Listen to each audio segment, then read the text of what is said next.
Welcome to the podcast, Let the Prophets Speak. Today, we will complete our study of chapter 28 of the first book of Samuel with a fourth and final explanation and understanding of this chapter, which is the last one on the rationalistic scale. Now, in truth, and I urge you to listen to the previous three podcasts to understand where this particular podcast of today fits into the scheme of things. But we've been going along with the scheme that the commentators, based on the philosophy that they brought to the table, so to speak, interpreted and understood and learned from this chapter different lessons, all of which so far have been profoundly deep and important lessons. And the way I've been setting this up was we started with the most mystical, and that's in quotations, mystical approach, all the way to the most rationalistic. So today then would be the rationalistic extreme. Although in truth, it's not really more rationalistic than the one we just did, the previous one, where we studied Rabbeinu Chafni Gaon's approach. Because both today's approach, which I am going to attribute to the Ralbag, which stands for Rabbeinu Levi ben Gershom, who also is known in English as Gersonides, a well-known rationalistic Jewish philosopher who wrote many very important commentaries on Tanakh. And his approach is very similar to Rabbeinu Chafni Gaon's in the sense that they both did not give any power or credence to any such thing as any dark forces. They simply did not believe that such things even existed. And number two, they also were extremely minimalist when it came to miracles. In other words, they did not ever want to explain anything unless with maybe some very notable exceptions in the Torah, but almost all the time when something miraculous happened, both of them would take the approach, and this is very much in the path of Maimonides, of explaining things in a rationalistic, naturalistic, scientifically valid way. Although the word scientific is a more modern term that they would not have been familiar with, it's still a way that we can kind of understand what they're doing. However, the difference between Chafni Gaon's approach and Rabbeinu Saadia Gaon's approach is that in Rabbeinu Chafni Gaon's approach, the necromancer was pulling off a trick, and it was completely a trick. Whereas in Rabbeinu Saadia Gaon's approach, right, it's a trick which makes it, to some degree, a little bit difficult to believe, because you're talking about Saul, the king, and she's absolutely pulling off a completely bogus trick, right? She's this necromancer is pretending there's an image there of Samuel, has some guy speaking from behind a curtain or from under the table or whatever, and she's exposing herself to a tremendous amount of danger, which makes it somewhat difficult to imagine that she would have the guts to pull it off. But who knows? Maybe so. Rabbeinu Chafni Gaon would say, well, she was very, very experienced at tricking people. The Ralbag, Gersonides, has a completely different way of understanding this, which helps shed light to some degree on how Gersonides, how the Ralbag understood the concept of tapping into evil forces, and how people over this centuries and across cultures around the world for thousands of years, people have seen, and I say that in quotes, and smelled and felt and heard things coming from a supernatural realm. There were, and Gersonides has an explanation and explains how it was done. And when one reads through the language of Gersonides, he uses the Hebrew language of koach hadimyon, the ability to imagine.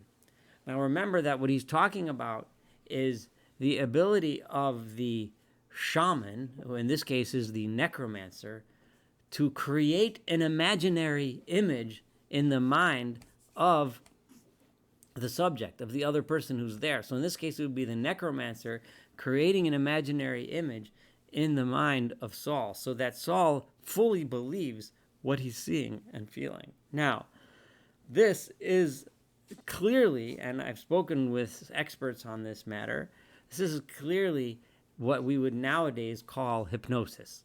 And this koach hadimyon, remember, we're not talking about the faculty of imagination that we each have within us, although that is also, to some extent, hypnosis. The line between what's considered hypnosis and what we imagine ourselves is not a very sharp line. But over here, it is the ability of a person to induce that state in the person who is attending, who is coming for it. Now, one of the things that I gathered from my discussions with some experts in this matter is that in order to induce hypnosis, in a state of hypnosis in someone else, that other person needs to be willing to accept it. He or she needs to be ready and willing to be placed in a state of hypnosis. They have to be they have to be willing to make themselves vulnerable and trust the person who is inducing that state of hypnosis. If a person walks into a state, to a hypnotist, and is not willing to allow himself or herself to become hypnotized, then they can't become hypnotized. In other words, you have a choice as to whether or not to allow yourself to sink into that state. Now, this is crucial because this helps us really understand this chapter in a completely different light. So it starts off similar, right, where Saul wants to go to this Vidoni, right? He wants to go to this. Remember, Saul has been in these states of prophecy before. He's been in these trance-like states, and those were trance-like states of spirituality, of holiness, and they were looked upon as a sign of his holiness. But Saul apparently cannot differentiate, right, between what of these spiritual states are positive and good, and which are not, and which are negative. And over here, he allows him, in the good cases, and this is the crucial difference, one allows himself into hypnosis with someone that they trust, right? Or whether it's a person doing it or it's a self-hypnosis, state of self-hypnosis, when it's being done for a positive purpose, or if it's with the hypnotist, when you trust that hypnotist that he or she is helping you achieve something positive or do something good, right? But when one enters a state of hypnosis, right, by someone who is malicious, by someone who has a devious motive, it can become dangerous. That's why one has to be able to trust their hypnotist. It's very possible for a hypnotist to be immoral, to do something wrong, and induce bad things that are destructive to the subject. Over here, this woman is extremely interesting what she does with Saul, right? Well, how she induces the state of this koach hadimyon. But now let's look at it. Let's go through the chapter again and some of the crucial events. Saul gets rid of, again, we're going to start the same way we started with the other ones. He gets rid of all of the ovot v'idonim. He gets rid of all the necromancers and spirit talkers, etc., from the land, right? So now the only form of this type of spirituality, of this type of koach hadimyon and imagination, is when one goes to God. Now, when Saul goes to turn to God, right, and he says, I'm going to turn to God, why is it that he doesn't get what he's looking for? Before, he entered states of nevuah, he entered states where he did get what he was looking for, but now all of a sudden he does not. Now this speaks to the psychology of Saul at this time. Saul is not looking within himself for strength. He's looking somewhere else for strength. He's looking outside of himself for someone else to come and save him. But that's exactly the opposite of what a leader of a people about to go to battle should be doing. That person needs to draw upon the skills and strength and knowledge that he has himself. This speaks to a tremendous lack of confidence. This is why when he goes to enter a state of this the state of dimion, the state of imagination, to the gamba chalomot from verse 6, where he turns to God, and God was lo anahu. God did not answer him. He did not find anything. He did not find any strength within himself. So instead, he needs to go look to someone else, right?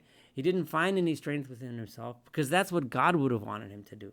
So instead, he has to go. So Vayomer Shaul Avadav, this is verse 7. So Saul says to his servants, Bakshuli, find for me an Eshet Balato, some woman who can do this for me. Ve'elcha Allah, and I will go to her, V'edrusha ba, and I will search and I will ask her, right? So all of a sudden, Saul goes, they bring him to this Balat Ov.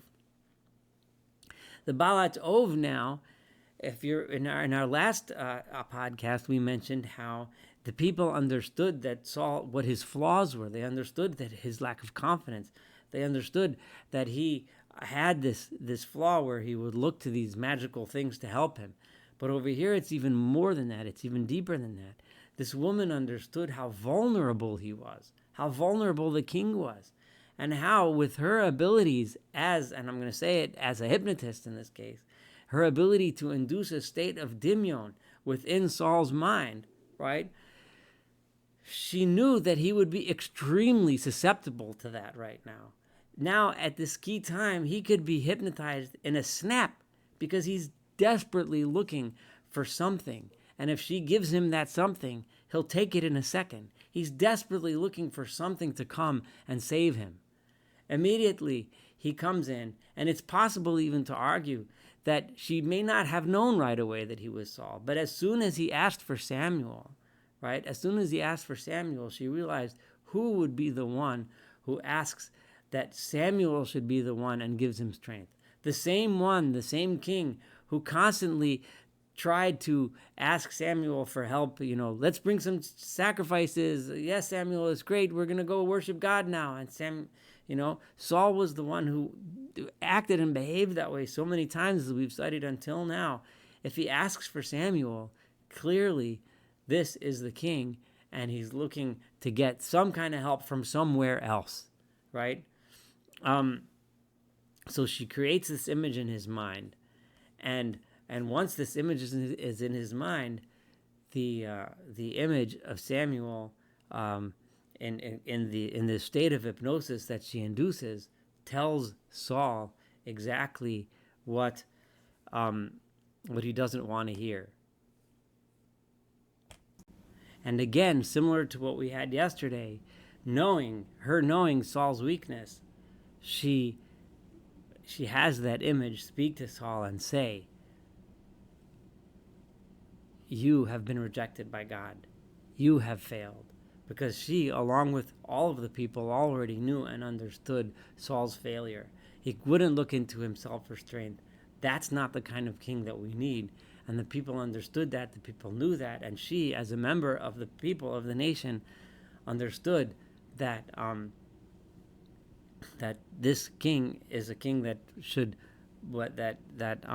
should not be leading, that should not be the leader of the people. If he doesn't have that strength on his own, and he's constantly looking to other places, other sources of help, that kind of king, she will give him a meal and send him back to battle to his ultimate death, which we are going to read about soon.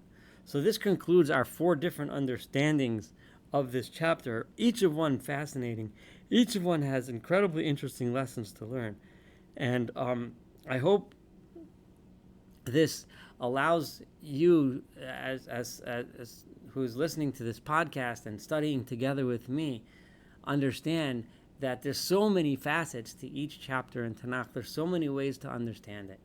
And, and we could do this often with many chapters, and many people see different things, different pieces of wisdom within these chapters, and they're all beautiful, they're all valid, they're all important, and they're all true. Now that we've completed these different ways of understanding the chapter, you can understand our approach to the end of the kingdom of Saul, what happens, what's about to happen in the next few chapters. This will be a segue, and looking forward to studying chapter 29 together, and of course the entire book of Samuel.